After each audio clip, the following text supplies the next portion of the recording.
Take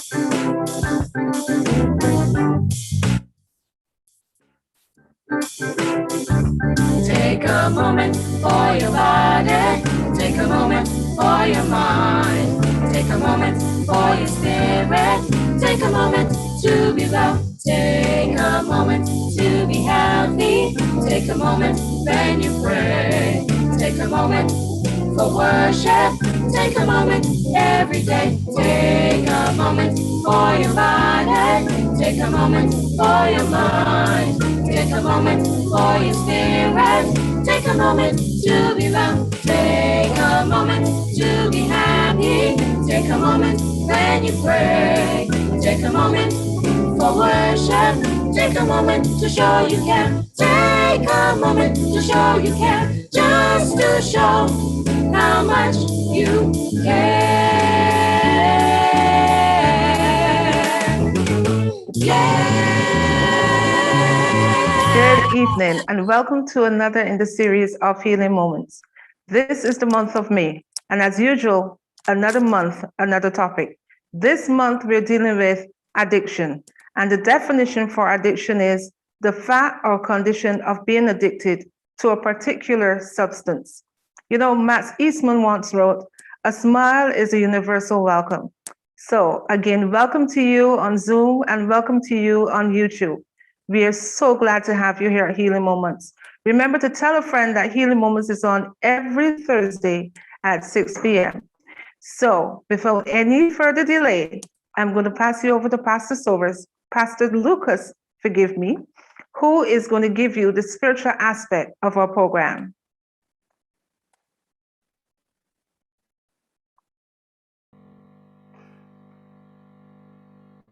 Good evening to everybody. It's a privilege to be with you this evening. Let us all pray as we begin.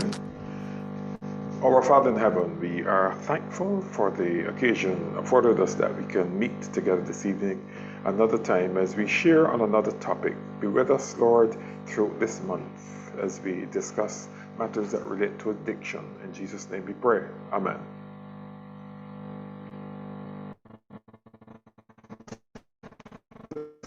To us from the book of Corinthians, 1 Corinthians chapter 6, verse 12. An interesting text. It reads like this: "All things are lawful unto me, but all things are not expedient. All things are lawful for me, but I will not be brought under the power of any."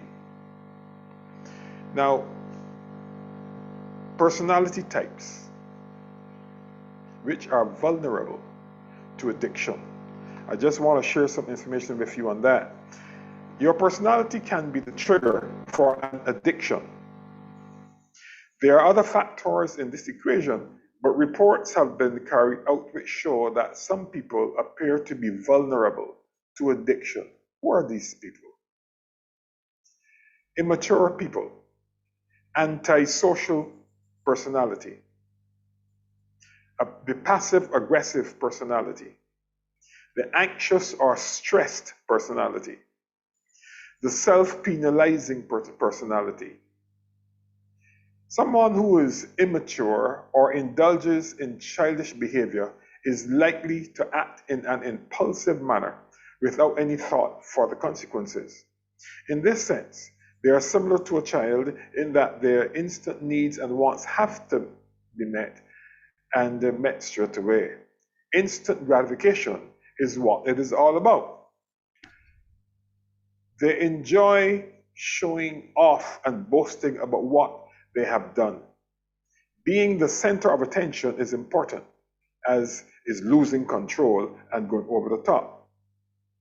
Then there's the anxious or stressed personality. Someone who is anxious or stressed lives in a constant state of fear or dread. They feel constantly on edge and find it difficult to relax. They can have a gloomy outlook on life and feel that nothing will go right for them. A stressed individual will react badly to pressure and will look at ways of coping with this pressure. However, this may be a harmful method, such as alcohol or drugs. They may turn to those harmful methods to deal with it. This, they believe, will relieve their stress, albeit temporarily, but the stress returns once the effects have worn off. This leads to an ever-increasing dependence on these substances and addiction. Remember the text. All things are lawful unto me, but all things are not expedient. All things are lawful for me, but I will not be brought under the power of any. Despite the how your personality is, your proneness to addiction. That last statement in the text is important. You have to decide that you will not be brought under the power of any. That is a power of choice that God has given us. Oftentimes, we do not make use of that power of choice. Sometimes we're not even aware of it. But yes, we have the power of choice. Thank you.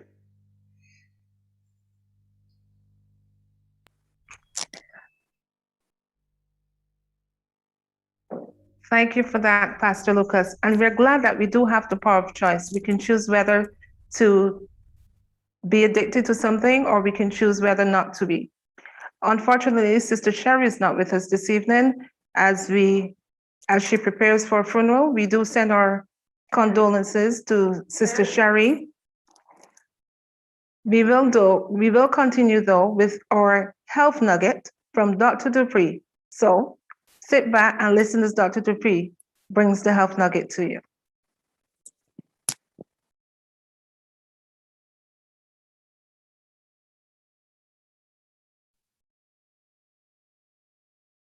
Good evening, everyone, and thank you for joining us and joining me this evening. I have a PowerPoint presentation. However, I don't seem to be able to find it on my drive. During this month, we'll be dealing with the topic of addiction, and our host, Kathy, has already defined addiction. However, addiction is found to be a very complex disease. In the medical world, it is considered a disease, and the Diagnostic and Statistical Manual of Psychiatric Diseases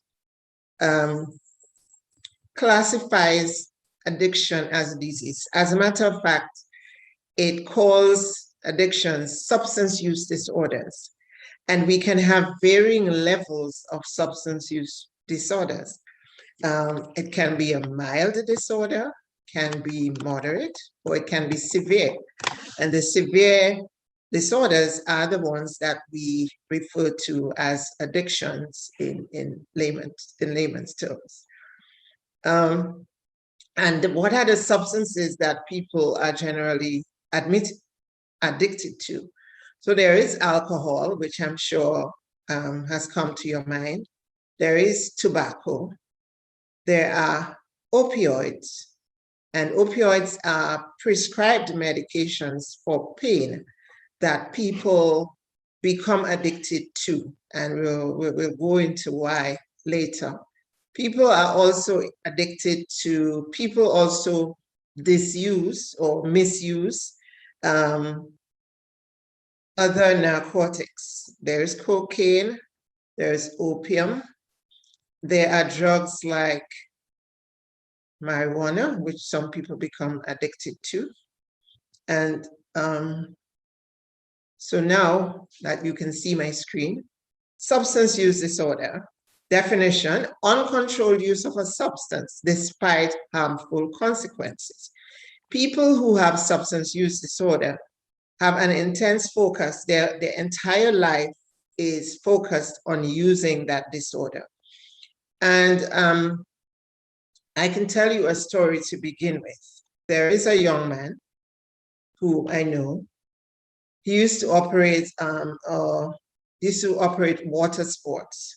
So he had a boat and he would take the tourists out, and I'm hoping that I'm not giving the tourists a bad name, but he would take them out and they were having a party on the boat, and he saw them using cocaine, and he wanted to experiment. He was curious, And so he asked them to share, and they said, no, that's not the right thing for you.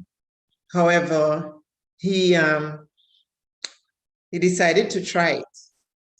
And his own testimony, We'll have to have a shows meeting who he meets. with He says from with that day Johnson, on, because it's the been most so important often thing in now his that life, Johnson the sends focus of his life, the all he lives to do is to use cocaine. So that becomes very intense, and it impairs people's ability to function in day-to-day life, because they have one mission in life. They become mission focused, and that focus is to get that thing that they're addicted to. Move to the next slide, please. Right, so the list that I was trying to acquaint you with, that DSM-5 states: alcohol, caffeine, and caffeine is probably more widespread in use than alcohol. Most people believe that they cannot start their day unless they have caffeine. There is cannabis, which we commonly call marijuana. There are hallucinogens. There are inhalants. Some people even inhale petrol. There are the opioids, which I mentioned, are pain medications, sedatives, anxiolytics. Sedatives are sleep aids, hypnotics, all of those come under that group. Anxiolytics, drugs that are used to treat anxiety. Stimulants like methamphetamines, and tobacco, which we all are acquainted with. Let's go on. As we go along, we will discover that there is a science to why it is being called a disease, because it actually causes changes in the brain. And anytime there is a change or a loss of function, we can call it a disease. So what are the criteria for substance use disorder? Here are some of them. There is a craving to use the substance, and there's a cycle. There's a craving to use the substance. There is wanting to cut down, knowing that one must stop, or people telling you that you have to stop, and you agree that you have to stop, but you're not managing to. There is tolerance that develops as well, where you take the substance in larger amounts as time goes on. And we will discuss that when we talk about how the brain actually manages those drugs and the changes that it can cause in the brain. So once upon a time, you required only one pill to feel better, but now you have to take 2 or 3. Also, people who are addicted neglect other parts of their life. So this man knows that he has to go pick up his children from school, but he prefers to stay home and inject heroin or smoke crack because he's addicted. And you have to wonder, what does he prefer, getting high or getting the children? And if you ask him, he will tell you he prefers to take care of his children, but he's so addicted that he stays home and gets high against his better judgment. People continue to use even when it causes problems in their relationship. We've seen that happen with alcoholics. All of us know that. And even when it puts people in danger. So people drive high, drive inebriated, meaning drunk, drive drunk, knowing that it can put their life in danger, but they continue to use that substance. Let's go on and see why people use those substances in the first place. So why do people begin? And that is where we have to begin, because it is very difficult to help addicts, although there's a power of choice. But as we go on, we will see how it even affects the part of your brain that's involved in making choices. So why do people begin? To feel good. There's a feeling of pleasure that is associated with the use of the substance. So somebody is not used to alcohol, but they are in an environment where people are using alcohol or using that other drug. and people seem to be feeling good, and they may be left out. So they want to feel good too, and they take it. Some people take it to feel better, to relieve stress. Many people will tell you that they started drinking because they were home alone, they were lonely, they were anxious, they were stressed, and so they started taking or using the drug. And so whenever that feeling of stress comes back, there is the craving to feel better, so they go again for the bottle or for the cigarette or whatever it is. Some people take drugs to improve their performance or improve their thinking. I know that there is a belief that marijuana helps people to perform better. And I know this lady who used to give her son marijuana to smoke, and he was quite young, and she thought it would help him to learn. But if you see him now, he walks up and down. He walks about 6 miles every day, 3 miles to town, 3 miles back home, and does nothing because it has affected his brain. And all he can do is look for the drug. There's also curiosity, like what happened to the young man with the boat. And sometimes there's peer pressure. People don't want to do it, but everyone else is doing it and they're talking about it, or sometimes experimenting. There is that feeling that you want to do everything once in your life to see what it feels like. One of the things that the people who have not been, who are not addicted should never do is experiment to see what will happen. So in the list that I gave you with the addictions, the latest one that has been added is gambling disorder or gambling addiction. And you may ask, what about others like compulsive buying and internet use? I think internet gaming is being added as an addiction, but internet use or use of cell phone or stealing or compulsive buying are not yet added to the list of addictions. However, they are under consideration because, as you may well be aware, if you've seen people who don't have their phone, and as I'm not talking about people who work for the CIA or people who have state secrets on their phone, they just, they're totally disheveled for the day if they can't find their phone. And I know that it can be a serious addiction because personally, when my phone is off, I turn it off sometimes and I find myself picking it up and wanting to put it on. So soon it may be listed among the list of addictions. Let's see what else we have there. Okay, so I don't know if you've ever read the allegory of Plato, where he talks about people in a cave facing a wall.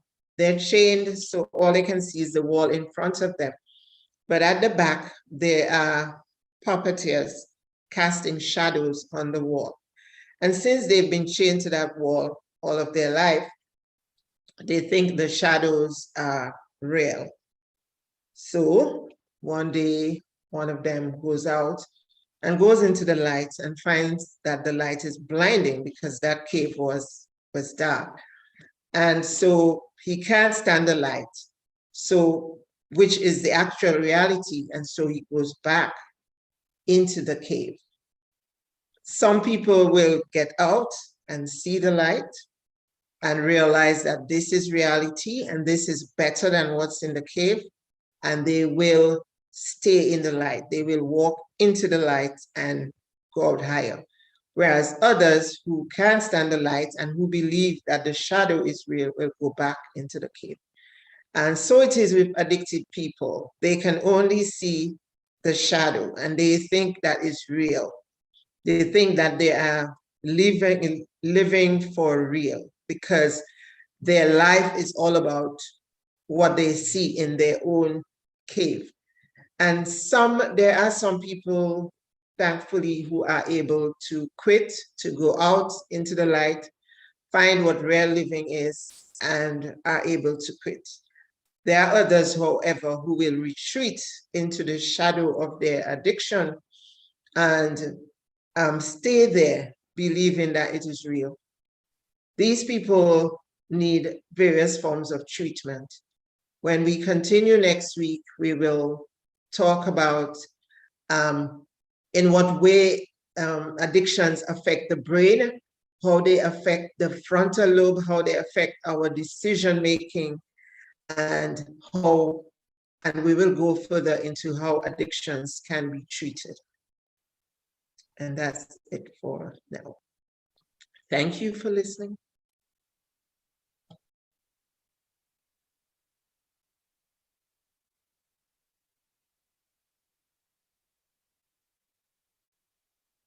For your mind.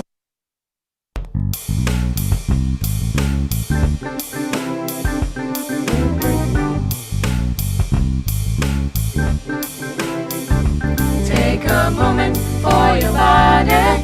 Take a moment for your mind. Take a moment for your spirit. Take a moment to be well. Take a moment to be healthy. Take a moment when you pray. Take a moment for worship. Take a moment every day. Take a moment for your body. Take a moment for your mind. Take a moment for your spirit. Take a moment to be well. Take a moment to be happy. Take a moment when you pray. Take a moment for worship.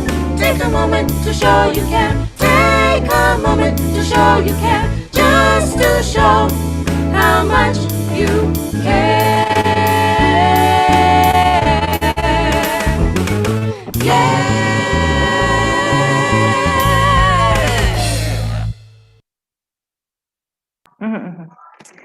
We want to thank you, Dr. Dupree, for bringing us that insightful topic, addiction.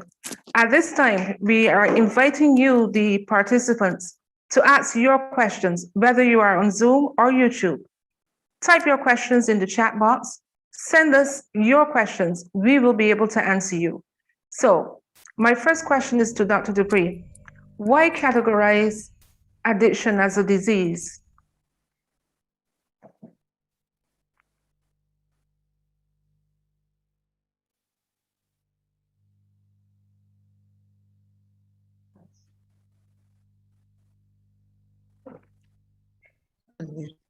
Okay.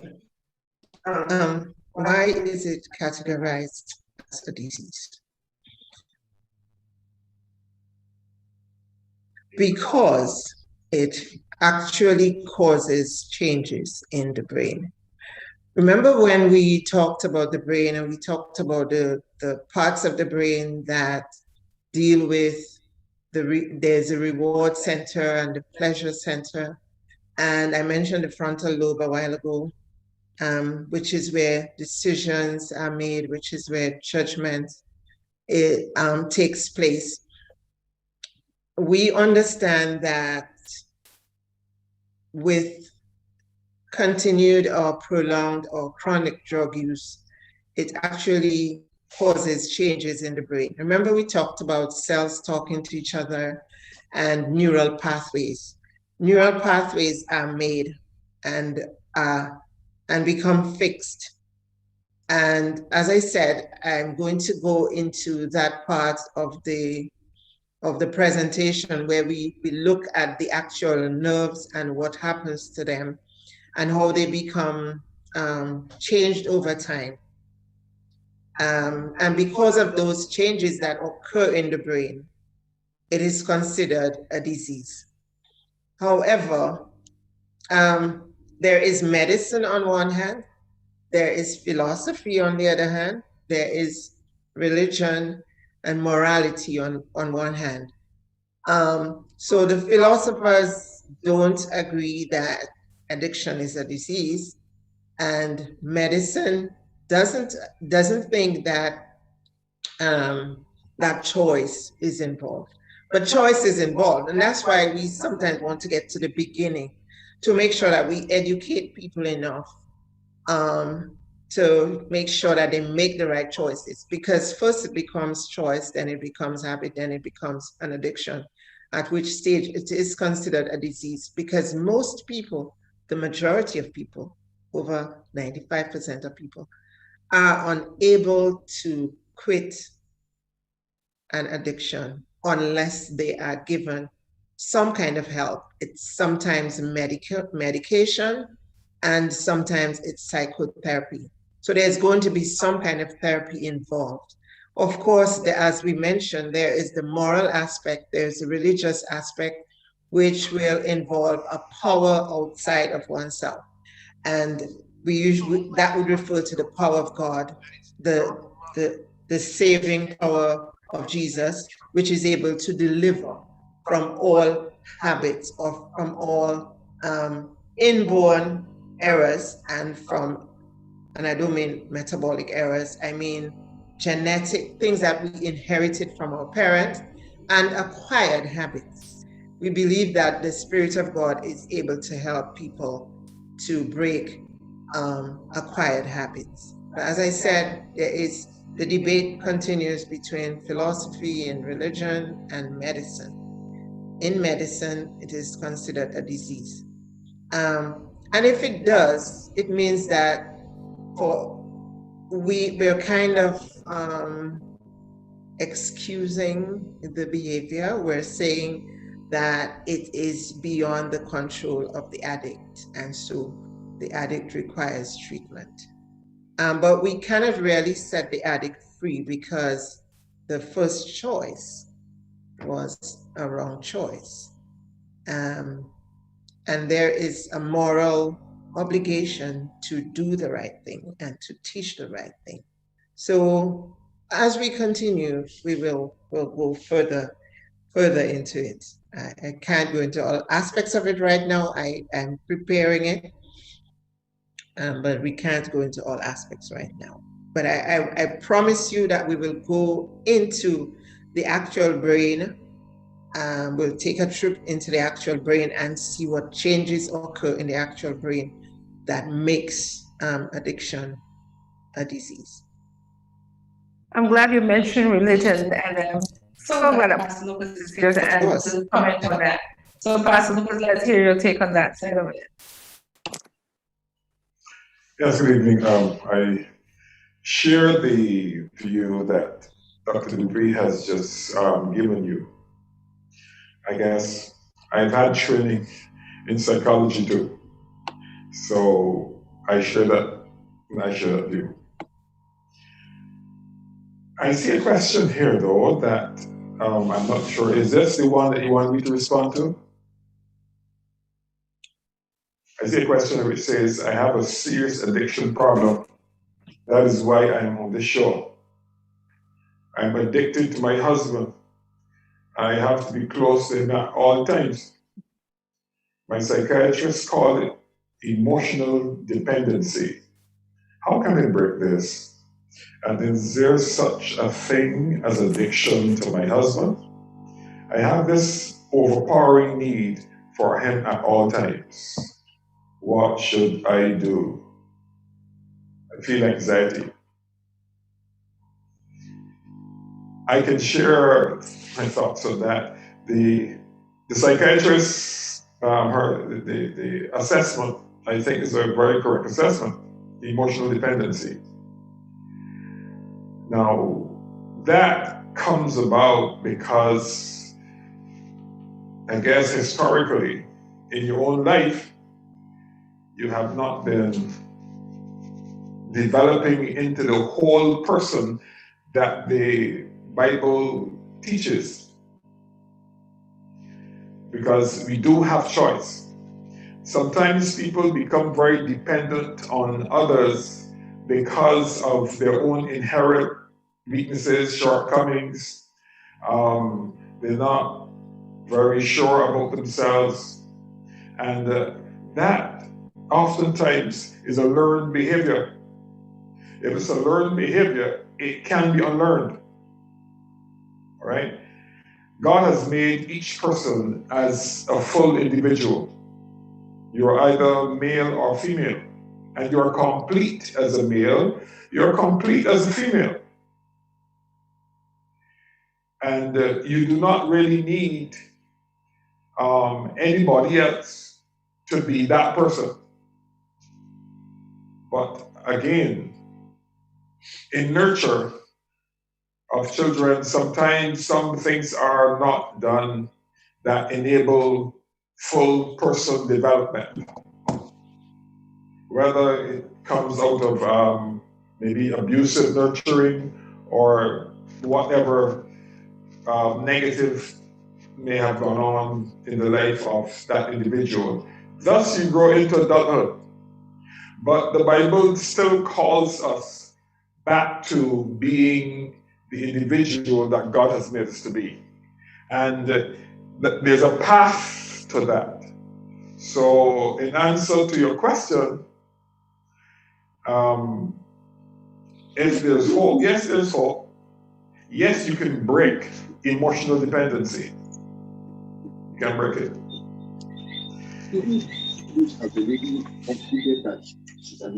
Yeah, that's actually a personality disorder, emotional dependency disorder, and sometimes goes hand in hand with a dependent personality disorder. Generally, personality disorders are not treated medically, except if there's extreme anxiety. Yes, an anxiolytic will help. However, emotional dependency disorder and other types of personality disorders are usually treated by behavioral therapy. And so you may need to not only see a psychiatrist, but a psychologist is probably the best person to take you through this kind of cognitive behavioral therapy that will help to address that issue. So no, it's not an addiction. You can't be really addicted to a person, but it is a personality disorder. Thank you. We have one more question in the chat, and it reads, are the changes in the brain repairable through surgery, or is this permanent, damage permanent? There was a question on YouTube as well. Yes, Rochelle. The pathways in our brain can become permanent, but they can be undone. It takes a lot of time, though. It takes, sometimes it takes a while to recognize that we're becoming addicted. And we try to undo what has been done in a very short time because, we're impatient. Sometimes it may take as long as it took to build that habit, to break that habit, but they can be treated. There are medications that can be used to create new pathways that will take you away from that pathway that you created. So as we said, the brain is plastic and changes can occur. So it's not necessarily permanent, because if it was permanent, then we would probably have to go in and remove that part of your brain. And we don't want to be so radical. But yes, it can be treated by psychotherapy and by medication as well. There was a question in the YouTube chat.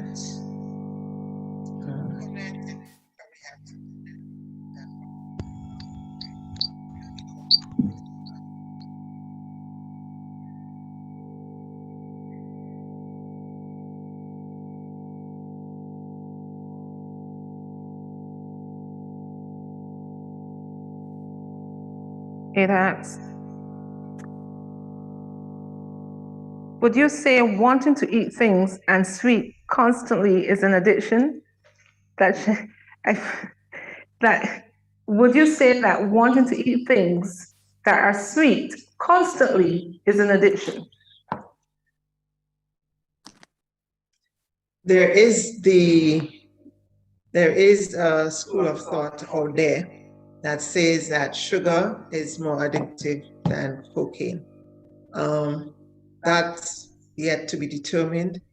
Sugar addiction hasn't yet shown up in the DSM, but it may very well make its way there. Sugar seems to behave like an addiction. Some people say the only addiction is sugar or anything mixed with flour that's sweet.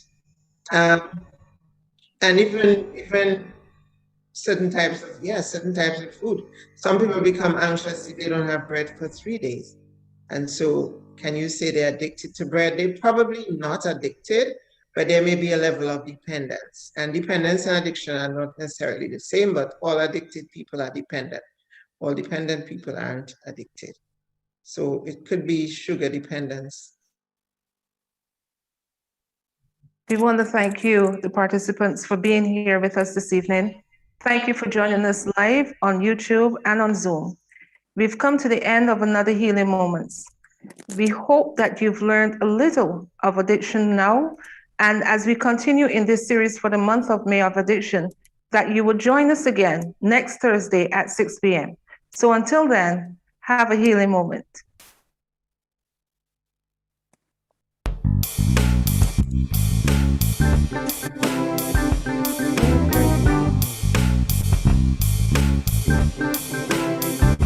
Take a moment for your body. Take a moment for your mind. Take a moment for your spirit. Take a moment to be well. Take a moment to be healthy. Take a moment when you pray. Take a moment for worship. Take a moment every day. Take a moment for your body. Take a moment for your mind. Take a moment for your spirit. Take a moment to be well. Take a moment to be happy. Take a moment when you pray. Take a moment for worship. Take a moment to show you care. Take a moment to show you care. Just to show how much you care.